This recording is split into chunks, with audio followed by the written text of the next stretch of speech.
Hello and welcome to Michael's Minty Music for today. Today we review Talking Heads' debut 1977 album, Talking Heads 1977. It's alright, but not great. This is the track listing, and these are the tracks I added to my playlist. 8 out of 11, so about 2/3 here.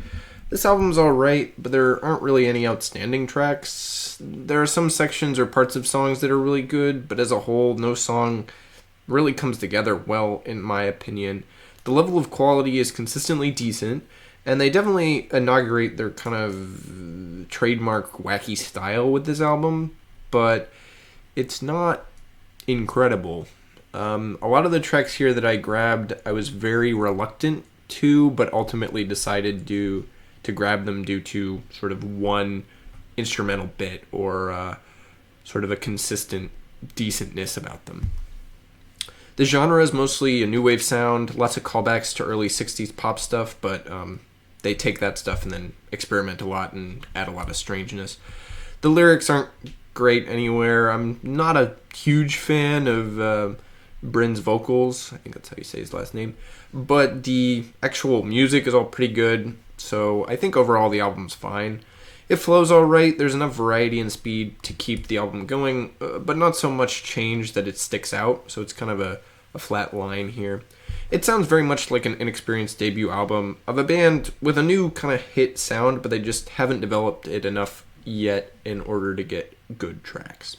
There was only one single released before the album, the opening track, Uh-Oh, Love Comes to Town, and then the only popular song here was the 10th track, Psycho Killer, and even that one I think was pretty underground. It wasn't a big hit.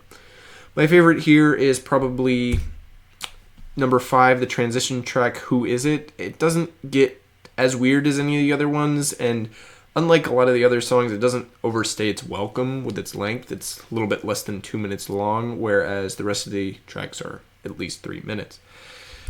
Psycho Killer is also pretty good. I just didn't choose that one as I had already heard some covers of it, and I didn't feel like it was truly my favorite off this album, but it's definitely a good one. Pulled Up is also decent. They all kind of have a similar level of quality. As the only Talking Heads album I've listened to so far, it gets the only spot in the rankings, so not much to say there.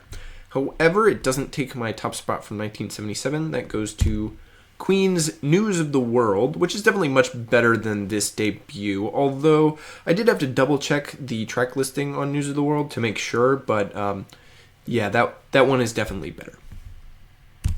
Next up is Duran's 1997 album, Medazzaland. This one's not good, if I'm being honest. There are a few tracks here which are alright, but there's just some stuff on this album that is just not good, so stay tuned for that, and as always, stay minty.